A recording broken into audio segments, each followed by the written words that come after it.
delivered your question, please return to your seat and allow them to answer. We don't have time for any rebuttals from the audience members this evening. All right, so go ahead and start forming your lines. I said Mr. Barker over here and Father Lucas over here. Questions for either one while I talk about the speakers. So speakers, if an audience member asks a question of one speaker in particular, I'll ask that speaker to answer first, as I said, and then from there, either one can comment, but I'm not going to allow a lengthy discussion. And also, please limit your question or your answers to 1 to 2 minutes for each person. And you can choose whether or not you want to comment to conserve your time.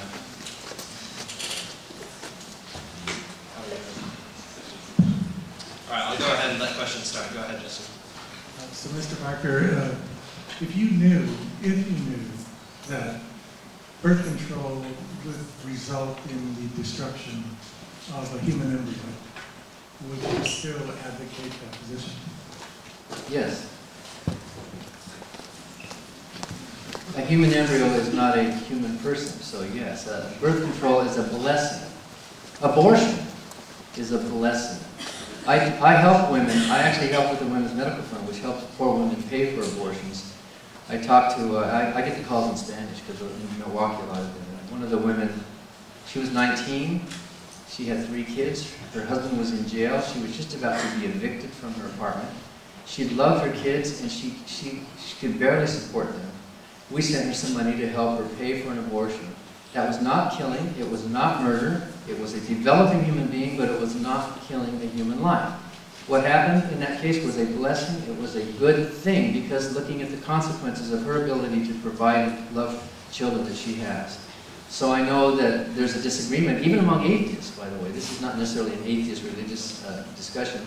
But looking at overall minimizing of harm, often birth control and abortion are very good things. And any woman in this room who's had to have one, don't be ashamed of it. You've done a good thing, if it was truly based on moral principles. I'm just saying that even if you look at it from a biological point of view, you know that's a human being. DNA of a babe, of an embryo, is exactly the one you have right now. When you were an embryo, you have exactly the same DNA. You were an individual, distinct individual from your mother. I think that's killing a human life, and it's a bad thing. It's a serious crime. Okay. Hello. Our parents are from El Salvador, so like country's called the UAE, so it's pretty Catholic. And since you deal with absolutes, I want to know, since there's the Bible is it's been revised so many times, and there's so many versions of it, doesn't that mean that there are no absolutes, that there's many versions of an absolute? Okay, I said the foundation for that is twofold. Is God who created this moral order that is embedded in us. I didn't necessarily speak about the Bible. The Bible you place in the second part of my exposition. So there's I said, 2 ways in which you find this moral order. One, it's because it's in us. It's in you. It's in me. And when we hear the voice of our conscience, when we see that consensus of different moral traditions, you discover that. You see the bad consequences in the long run. You can discover there's a moral order. If I'm doing things wrong, morally wrong to others, to myself, I can tell after a while that this doesn't work. I mean, I'm harming myself. Now, why? Why doesn't it work both ways? Why can't I just choose my way and both be right? There's some order that is pre-established. And then in the Revelation, we based, more to go to your question, we base our beliefs as Catholics not just from the Bible, the tradition. The Bible is a witness of what was revealed. There's not many versions of the Bible. Basically, the church established which are the books that are canonical, that are considered revealed, the 27 books in the New Testament, 74 in the Old Testament. But there's not, like, we've been changing the Bible. There's been disagreement. Some groups split from the church, like Luther said, I don't recognize these kind of books. But it's not that the church itself changed the number of books or the way they understood those books. Would you like to respond? I'll just say briefly that I think you're pointing out our main disagreement. Both of us seem to agree that there is a moral sense within every human being, in general, for those of us that are mentally healthy. Even you used the word harm in your comments just now. The difference we have is that where does that moral sense come from? You think it comes from something absolute external to the natural world. I think it comes from the bottom up, it evolved. So we're both talking about the same thing, I think, basically. We're both human beings, and we care, and we love, and we share, and we sacrifice, we give. We have maybe different opinions on some issues, but the source of it, you're saying, is an absolute external source. And I'm saying the source can be justified as an appeal to evolutionary principles. It's a biological source, not a supernatural source. Next question. Mr. Barker, you said that humans are the basis for morality in humanism. Which humans, and how do you decide which group of humans is a group on which you base your morality? Yeah, good question. We are all one human family. We are all one human race. And we all share, in general, the same human needs and wants. Values can change over time.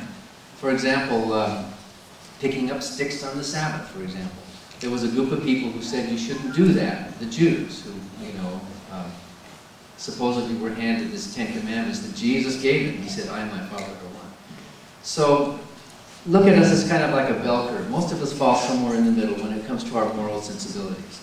So we can talk about the entire human race. Any of us in here could breed with anyone else on the planet. I mean, male, female, of course. So we are all just one species, and we have a commonality of human nature that we inherited from our ancestors. So that which harms you is going to harm me. That which threatens your well-being is going to threaten my well-being. It's no surprise that a principle like the Golden Rule would show up long before Christianity. Confucius said it 500 years before that, and other societies have said it. So it's not one group that you're picking, it's the whole of humanity that we're picking. There are regional differences. Is it wrong for me to eat with my elbows on the table? Is that wrong? Well, that's a social norm that is wrong within a certain society. Social norms can vary, and certain social values can vary from culture to culture from time to time, but basic human needs and wants don't. Humanity is the measure. That which harms us is to be avoided, and that which enhances our well-being, all of us, that is something that we would prefer. Father Lucas, would you like to respond? I would say that's a good question, because that's why I think deciding which group of humans establishes morality, there's no revealed standard, there's no natural law that we accept as overarching, or it's difficult to know which group should establish that. And there's opposing groups, there's conflicting groups. I think to say that we all agree, we all have the same goodness, and we all want to be happy together, is simplifying the issue and it's ignoring history. If you look at the KKK, or the Jews, or some of them who were terrible, or the Hutus and the Tutsis, well, who is right? And who is the over? Who is the beast? Who is the good people? It's hard to know.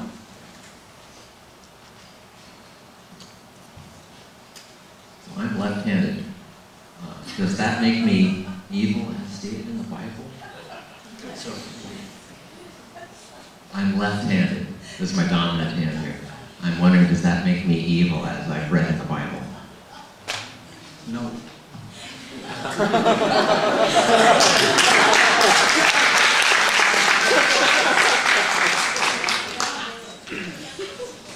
you can say more about it? Maybe I'm ignorant of some verse, but No. But it is true that the Bible does discriminate against the handicapped. People who were hunchbacked, people who had their stones crushed, were not allowed to go into the tabernacle. People who were dwarfs. What sin is there in being a dwarf? Dwarfs were not allowed into the Holy of Holies because there was something wrong. So there is a discriminatory basis within the Bible itself about certain types of things, which goes back to just the primitive culture, that God is holy and he has to be perfect, so anybody who is imperfect can't serve. That's in the Bible. it doesn't condemn insanity, because even let's take the extreme that they would say, if you want to serve in the temple, you have to have both arms, for example. That's not saying you're a sinner. But it is a qualification. Yeah. You need to serve in the temple. But it is a form of discrimination. It's not saying you're a sinner. There's no such thing as sin Well, anymore. I can say you have to be intelligent for teaching in college. If you're not intelligent enough, you don't have the degrees, you cannot teach. But It's a not discriminating. dwarf, Mr. Barker, I'd like to move on to the next question. okay, but a dwarf can serve in the temple. I think we've both got our point across. Right? One more question. Or or keep going, I'm sorry. Mr. Barker, I have a question about your biblical evidence of God's quote, ego. You seem to base it more on the Old Testament and his apparent wrath at the Jews and people that are in the Old Testament going against his will. So how do you account for the New Testament, Jesus' feeding of 5,000 people based on men, and that's not including women and children, so probably somewhere around 12,000 people, and all of his healings of the sick and raisings of the dead, and also done by the apostles in the book of the Acts of the Apostles? Yeah, all those things, they never happened, first of all, but all those things, all those stories, they didn't happen. Those are myths, those are stories. All those stories were to show how great he was. They were to show that he has this power. There were times when he turned away people. He was going to turn away a woman who, to heal a sick child until somebody pressured him to do it. So the miracles in the Bible were not for human sake. They were for the sake of showing the glory of God. Jesus was bragged about, Solomon was great, but I'm greater than Solomon. And when he had his feet washed with this costly ointment that could have been sold, his disciples said it could have been sold to help the poor. No, you will have the poor with you always. Never instituted any system for helping the poor. He said a couple of things. So the New Testament, Jesus said, I and my Father are one. So all of those laws, all those horrible killings, all of those brutal acts of the God of the Old Testament, the killings that were commanded, condoned, and committed by this being, Jesus was the same person. He wrote that book. He wrote those primitive laws. So to say the New Testament is a kinder, gentler God isn't saying much, because you still find a hell. Jesus popularized hell. He scares people. If you don't follow me, you're going to burn. You're going to suffer. There's a lake of fire. It'd be better for you to cut off one of your arms and that your whole body should perish. And he irrationally cursed a fig tree. He killed some animals. He took up a whip with anger. He seemed to be not very stable mentally. He had a couple of good things to say, but on balance, he was not a good moral example. Go ahead. I think someone who dies forgiving those who are crucifying him is pretty much a moral example. Even those the enemies of Christ recognized the greatness, his greatness. Teacher, you are truthful and you don't discriminate people. Like even his adversaries would recognize that in his time. So I think it's unquestionable the moral greatness. It is Christ. questionable. I'm sorry. Response to each side. Are you done? I forgot my part of the answer. Is that all? I don't remember. Okay. Maybe on the next question. Justin? My question is for both of you. On the subject of minimizing harm, the Russian author Dostoevsky once made a counter to utilitarianism. He said, if it were possible to ensure mankind's happiness for the rest of eternity, would it be morally acceptable to torture the most innocent child in the world unto death? The question I'd like to ask is, from both of you, would you find that action morally acceptable? Understand the question? Yes. It was Father Lucas, correct? Yes. Okay. I would say no. It's not morally admissible, because you cannot simply do something immoral to lead to a good. However great that is, you never do something that is immoral. Torture a small child, I don't think it's something more horrendous than doing that. Even though you can think that some benefit will follow. There's something different when you say, I can live my life for the greatness of humanity, but just pick up this child and torture him. No, don't do that.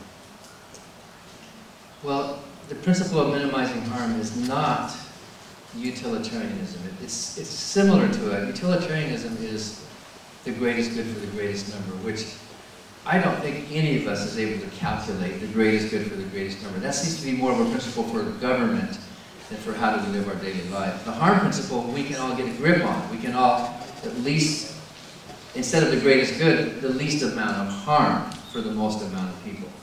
By nature, we have moral sensibilities that make something like torturing an innocent child morally despicable. None of us could do it. Well, unless you're mentally sick in some way, and there are some people that are. So none of us could say that we would do such a thing in any morally defensible way, because by nature we just, could you do it? Could any of us do that? I don't think anyone could. So that's